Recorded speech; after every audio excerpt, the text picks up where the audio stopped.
Deep beneath the frozen earth of Greece, something ancient stirs as Christmas approaches.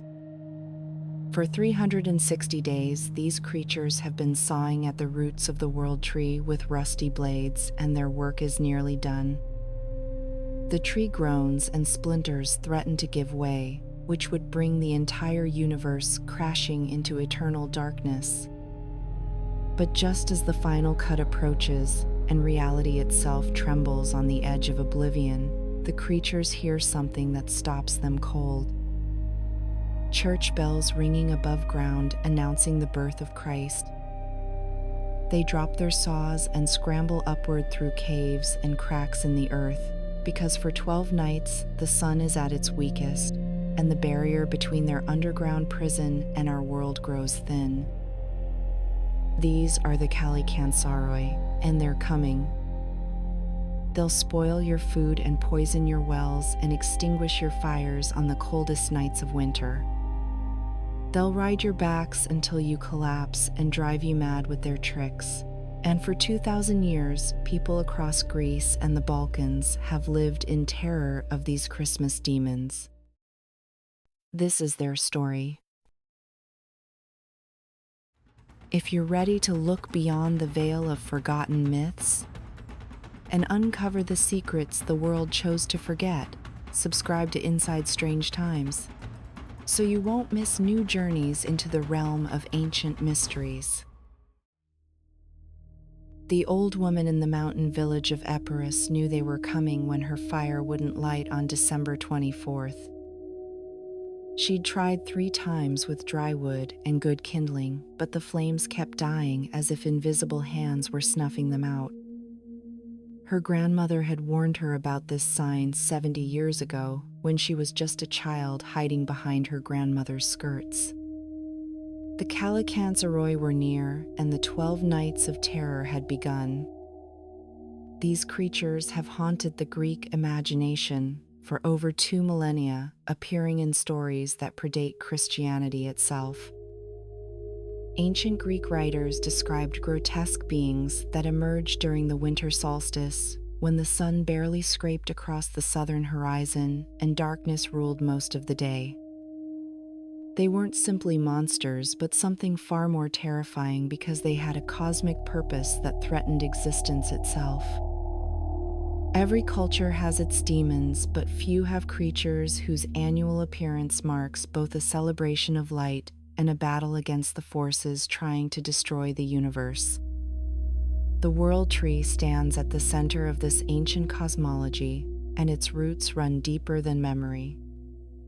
Some call it the tree of life, while others know it as the pillar that holds up the heavens and prevents the sky from crushing the earth.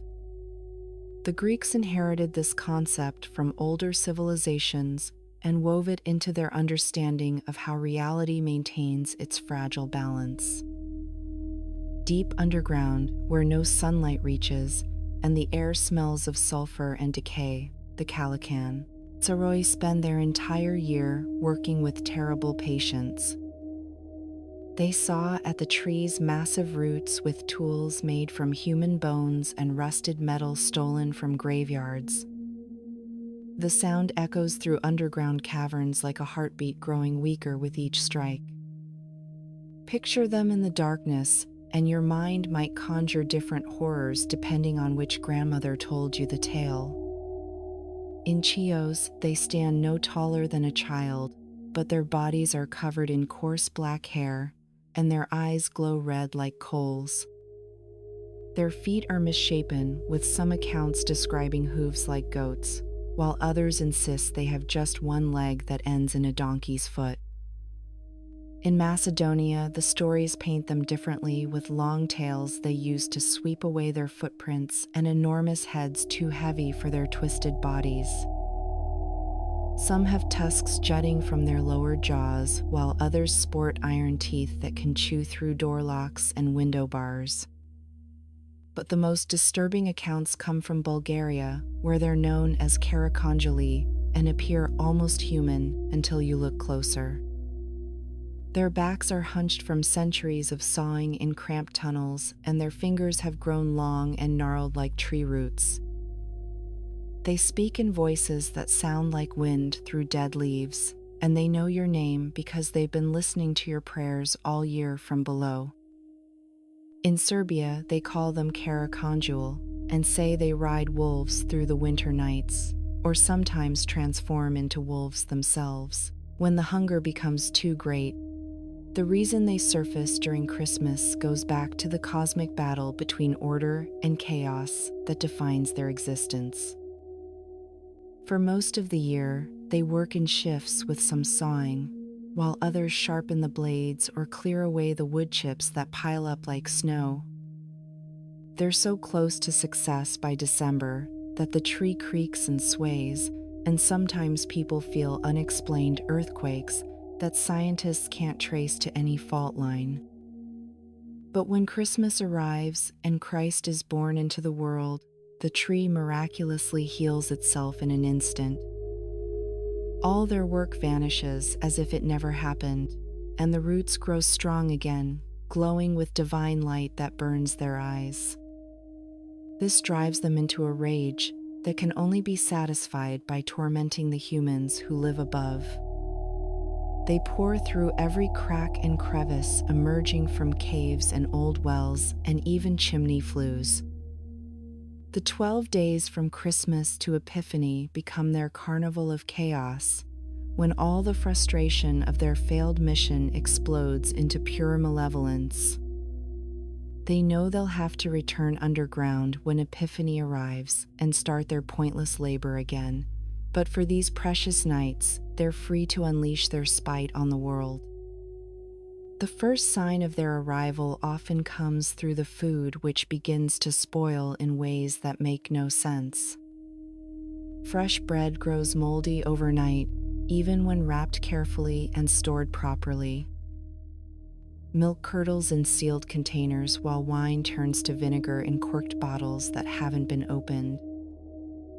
Meat that was salted and smoked for winter storage develops a greenish sheen and smells like rotting fish. Honey crystallizes into something bitter, and water drawn from the deepest wells tastes of copper and ash. One account from 1897 describes a family in Thessaly who watched their entire winter food supply destroyed in a single night. The father had locked everything in a stone storage room with iron bars on the windows, but in the morning they found the door still locked and the bars untouched. Yet inside, every sack of grain writhed with maggots and every jar of preserved fruit had turned black. The family survived only because neighbors shared their own supplies, though they all knew this made them next targets for the Kallikantzaroi attention. Fire becomes their particular obsession, perhaps because it represents the light they're trying to extinguish forever. They'll urinate on burning logs or blow down chimneys with supernatural breath that smells like tomb air. Sometimes they throw handfuls of dirt mixed with dead insects into the flames and laugh when families huddle in the cold darkness. In the mountains of Crete, storytellers describe how they once entered homes by sliding down chimneys like evil versions of Saint Nicholas, but instead of leaving gifts, they would defecate in the cooking pots and pour ash into the water jugs. The Greek folklorist Nikolaos Politis collected over 300 accounts of Kallikantzaroi encounters in the late 19th century and found remarkable consistency in how people described their behavior. They're drawn to human weakness the way moths are drawn to flame, and they have an uncanny ability to sense fear or illness or grief. A house in mourning attracts them, like blood attracts sharks, and they'll gather outside the windows, making obscene gestures and singing funeral songs with the words reversed. They particularly hate women who've just given birth, which connects to one of the darkest aspects of the tradition. Any child born during the 12 days of Christmas risks becoming a Kallikantzaroi themselves when they die. These children, called Kallikantzaroi in some regions, live normal lives but carry a curse in their blood that will transform them after death. Some villages in Epirus practiced a horrifying prevention ritual where newborns during this period had their toenails singed with a candle to burn away the curse. The smell of burning keratin was thought to disgust the Kallikantzaroi and mark the child as rejected from their ranks. In Macedonia, mothers would wrap their babies in garlic cloves and place iron scissors under the cradle opened in the shape of a cross. They'd stay awake all night watching because the Kallikantzaroi were known to switch human babies with their own grotesque offspring. These changeling children would grow up strange and violent, with an unusual fear of holy water and a tendency to count obsessively. The counting obsession features in many stories because Kallikantzaroi supposedly can't resist counting things but can only count to 2 before starting over. This weakness could be exploited by leaving a colander outside your door, since they'd spend all night trying to count the holes until dawn forced them back underground. The sexual nature of some Kallikantzaroi attacks makes certain accounts deeply disturbing even by ancient folklore standards. They're described as hypersexual creatures who assault both men and women, though their attentions take different forms. Men might find themselves ridden like horses through the night until they collapse from exhaustion, while women faced more direct sexual violence that communities often wouldn't discuss openly. A document from a monastery in Mount Athos dated 1643 describes how monks would increase their prayers during the 12 days because the Kallikantzaroi would try to enter through dreams and corrupt their vows of celibacy. The creatures show a peculiar relationship with Christianity that reflects the complex layering of belief systems in the Balkans. They fear Christian symbols, but not in the simple way vampires fear crosses in modern fiction. Instead, they seem personally offended by them, as if the symbols remind them of their cosmic failure. A priest's blessing can drive them away, but only temporarily, and they'll return angrier than before. Holy water burns their skin, but they'll endure the pain if their desire for mischief is strong enough. This complicated relationship suggests they're not simply demons in the Christian sense, but something older that Christianity partially absorbed and transformed. Some scholars trace their origins to the satyrs and centaurs of ancient Greece, who represented the wild, chaotic forces of nature that civilization tried to suppress. The Romans encountered similar beliefs when they conquered the region and wrote about hairy devils that plagued the winter months. When Christianity arrived, it couldn't eliminate these deep-rooted fears, so it incorporated them into a new framework where Christ's birth temporarily defeats them each year. The world tree they're trying to destroy appears in various forms across Indo-European mythology, from Yggdrasil in Norse tradition to the Ashvatha tree in Hindu cosmology.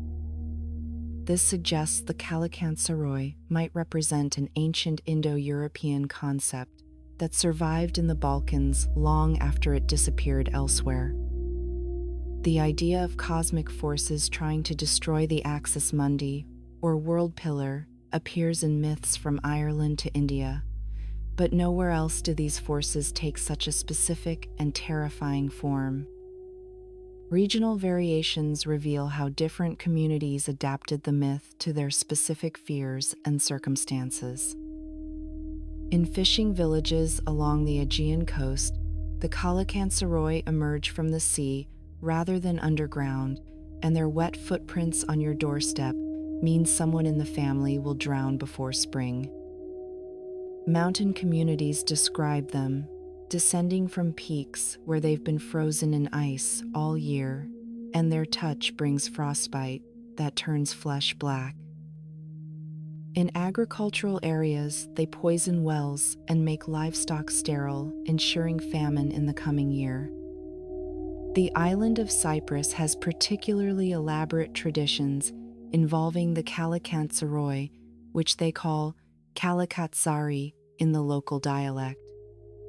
Cypriots believe they live in the center of the earth all year, eating snakes and lizards while working on the tree. When they surface, they bring with them diseases from the underworld that no medicine can cure. Traditional Cypriot houses had special architectural features designed to keep them out, including doors painted with tar crosses and windows sealed with blessed wax. Even today, some elderly Cypriots maintain these protections, though they might not admit why to younger generations. The most effective protection across all regions involves maintaining perfect cleanliness and order in the home. The Kallikantzaroi are drawn to disorder the way flies are drawn to decay, and a messy house invites their attention. Bulgarian grandmothers still insist on thorough house cleaning before December 24th, not just for Christmas guests, but to remove any excuse for supernatural visitors. Every corner must be swept and every surface wiped, because dust and dirt provide hiding places for tiny Kallikantzaroi scouts who report back to their larger companions. Food plays a central role in protection rituals, with certain items believed to repel or distract the creatures. Pork is particularly important because Kallikantzaroi supposedly refuse to enter homes where pork is being prepared. The connection might relate to ancient sacrificial practices where pigs were offered to chthonic deities who ruled the underworld. Lucamades, which are honey-soaked dough balls, must be made in large quantities and thrown on the roof to keep them busy eating instead of causing mischief. In some regions, families prepare special breads marked with Christian symbols that are left outside as offerings, though priests often condemn this as pagan superstition. The role of fire in protection cannot be overstated, since it represents both literal warmth and symbolic divine light. The Yule log tradition found across Europe takes on special significance in Greece, where the log must burn continuously for all 12 nights. If the fire goes out even for a moment, the Kallikantzaroi can enter through the chimney and establish themselves in the house. Families would take shifts watching the fire and feeding it carefully selected wood that had been blessed by a priest. Oak was preferred because it burned slowly and steadily, while pine was avoided because its popping and crackling might mask the sound of Kallikantzaroi approaching. The psychological impact of these beliefs shaped behavior patterns that persisted long after people stopped consciously believing in the creatures. The 12 days became a period of heightened social activity when no one wanted to be alone after dark.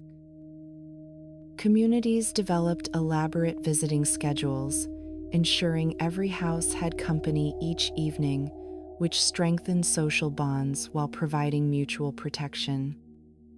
Musicians would go from house to house playing loud music that supposedly confused and irritated the Kallikantzaroi, who preferred silence for their sneaking. Children bore the brunt of Kallikantzaroi terror, since parents used the creatures as behavioral enforcement tools. Misbehaving children were told the Kallikantzaroi would take them underground, where they'd be forced to saw at the tree roots for eternity. This threat was particularly effective because, unlike other bogeymen who might kill or eat you, the Kallikantzaroi offered eternal servitude in darkness. Some children developed lifelong nyctophobia from these stories and would sleep with candles burning even as adults. The most detailed historical account comes from a French traveler named Pierre Bellon, who visited Greece in 1547 and witnessed what he described as mass hysteria during the Christmas season. He wrote that entire villages would barricade themselves at sunset and maintain armed watches through the night. He observed families throwing food and wine into the darkness while shouting pleas for the Kallikantzaroi to leave them alone. Most remarkably, he claimed to have seen physical evidence of their presence, including claw marks on doors and footprints that didn't match any known animal. Balkans' skepticism crumbled on the seventh night when he personally witnessed something that defied explanation. He was staying with a merchant family in Athens who had assured him the stories were just peasant superstition. But at midnight, they all heard scratching sounds from the roof that grew louder and more insistent despite there being no wind or trees nearby. The merchant grabbed a torch and went outside with Balkans following, and they saw dark shapes scrambling across the tiles too quickly to be human. When the torchlight hit them, they produced a shrieking sound that Balkans described as the cry of all the damned souls in hell, compressed into a single moment. The creatures vanished, but left behind a smell so foul that Balkans vomited repeatedly and couldn't eat for 2 days. This encounter changed how educated Greeks viewed the Kallikantzaroi tradition, because Balkans was a respected scholar whose other observations about Greek culture proved accurate. He had no reason to fabricate such a story, and his description matched details from folk accounts he couldn't have known. The scratching on roofs appears in hundreds of independent stories across the Balkans, always described as rhythmic and deliberate, like someone testing for weak spots. Modern skeptics suggest rats or birds, but no one who's heard the sound agrees with these explanations. The seventh night holds special significance because it marks the halfway point when the Kallikantzaroi power peaks. New Year's Eve amplifies their malevolence as they sense their time. I'm running short, and become desperate to cause maximum damage. In Greek tradition, this night requires the most elaborate protections, including the blessing of water that will be sprinkled throughout the house. The ritual called agiasmos transforms ordinary water into a weapon against supernatural intrusion, though it must be performed exactly right or it becomes useless. St. Basil's Day on January 1st provides temporary relief as the saint's presence supposedly forces the Kallikantzaroi to hide. But they return even angrier for the final days leading to Epiphany, and these last nights often see the worst attacks. Stories from Rhodes describe how they become visible to everyone during this period, not just those with the sight who can see spirits year-round. Whole communities would witness them dancing in churchyards or racing through streets on stolen horses that would be found dead the next morning with their hearts missing. The horse riding aspect connects to a broader European tradition of the wild hunt, but with distinctly Greek characteristics. The Kallikantzaroi don't just ride horses, but transform them into extensions of their chaotic nature. A farmer in Thrace in 1923 reported watching his best stallion being ridden by invisible riders all night. The horse ran in circles around the property, leaping over fences and obstacles that should have been impossible to clear. By dawn, the animal had gone completely mad and had to be destroyed. But not before it bit 3 people who all developed mysterious fevers. The fever connection appears repeatedly in medical records from rural Greece during the early 20th century.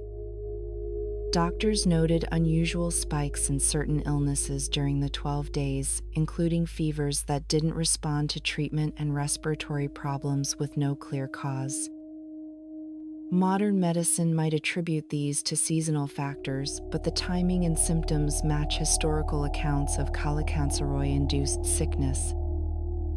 Patients often reported nightmares about being underground or feeling like something was sitting on their chest, preventing them from breathing. Sleep paralysis experiences during this period take on particularly terrifying dimensions. Victims describe waking unable to move while small hairy creatures sit on their chest or whisper obscenities in their ears.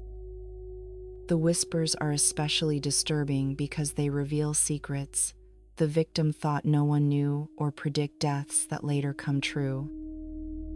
A documented case from Corfu in 1889 involves a woman who heard whispers predicting her husband would die by drowning.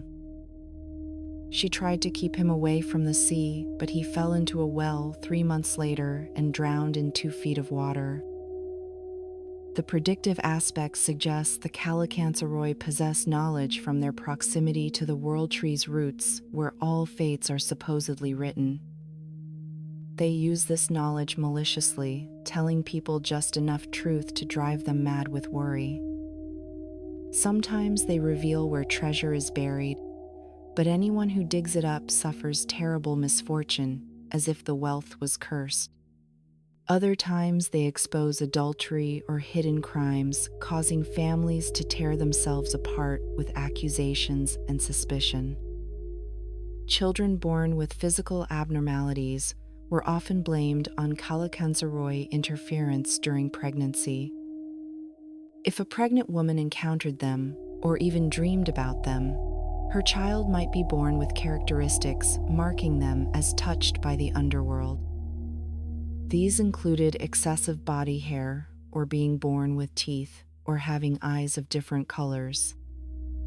Such children faced discrimination throughout their lives and were sometimes abandoned at monasteries where monks would attempt to pray away their curse. The Church's relationship with Kallikantzaroi beliefs remained complicated throughout Byzantine and Ottoman periods. Official doctrine condemned the stories as pagan superstition, but local priests often participated in protection rituals. They would perform special blessings and even exorcisms when families reported Kallikantzaroi activity. A manuscript from Mount Athos contains detailed instructions for banishing them using prayers that don't appear in standard liturgical texts. These prayers invoke not just Christ, but also specific angels associated with binding demons and sealing passages between worlds. The Ottoman period added Islamic elements to the tradition as Muslim and Christian communities shared their fears. Turkish-speaking populations had their own version called Kallikantzaroi, with similar characteristics but different origin stories. They believed these creatures were jinn who had rebelled against Solomon and been condemned to underground exile. The cultural exchange created hybrid traditions where Greek Christians would use Arabic phrases for protection, while Muslims adopted the colander counting trick. The Industrial Revolution brought new interpretations as people moved from villages to cities, where Kallikantzaroi adapted to urban environments. Athens newspapers from the 1870s report strange incidents during the 12 days, including machinery breaking down without explanation and telegraph lines producing messages no one sent. Factory workers described finding tiny footprints in coal dust and hearing sawing sounds from beneath factory floors. The creatures seemed drawn to new technologies, perhaps seeing them as different versions of the cosmic order they wanted to destroy. World War II created unique conditions that revived belief in supernatural threats, including the Kallikantzaroi. The German occupation coincided with particularly harsh winters when survival itself became questionable. Resistance fighters hiding in caves reported encounters with things that weren't German soldiers, but weren't quite human either. One partisan account describes finding ancient saw marks on tree roots deep in a cave system where no tools should have been. They also found piles of wood shavings that crumbled to dust when touched, suggesting incredible age. The famine of 1941 to 42 saw desperate people violating traditional protections against the Kallikantzaroi. They couldn't maintain fires or prepare special foods, or even stay awake to guard their homes. Elderly survivors later claimed the Kallikantzaroi took advantage of this weakness, causing more deaths than starvation alone would explain. Bodies were found in positions suggesting they'd been trying to escape from something, and some had claw marks that didn't match any known predator. Post-war modernization efforts tried to eliminate such backward beliefs, but they persisted in transformed shapes. Urban legends about construction accidents during the 12 days replaced rural stories about agricultural disasters. The Athens metro construction in the 1990s encountered unusual problems every December, including equipment failures and worker injuries. Engineers joke about it now, but at the time, some workers refused to enter certain tunnels during late December. Anthropologists studying the tradition in the 1970s found it served important social functions beyond simple fear. The shared terror created community bonds and encouraged cooperation during the hardest part of winter. Protection rituals gave people agency against forces beyond their control, whether supernatural or natural. The stories also encoded practical wisdom about winter survival disguised as supernatural warnings. Don't go out alone after dark, and keep your fire burning and maintain food stores, and stay connected with neighbors all make sense without any monsters. But this functional explanation doesn't account for the consistency of physical descriptions across regions with limited historical contact. How did villages in Bulgaria describe the same specific details as islands in the Aegean before mass communication existed? The saw marks on the world tree appear in every version, despite different names and origin stories. Even communities that had been isolated for centuries by geography or politics shared core elements that suggest either common origin or something more disturbing. Modern Greece maintains an ambivalent relationship with its Kallikantzaroi heritage. Tourism boards avoid mentioning them, unlike Ireland's embrace of leprechauns or Scotland's promotion of Loch Ness. But travel forums contain warnings from visitors who experience strange events during December visits to rural areas.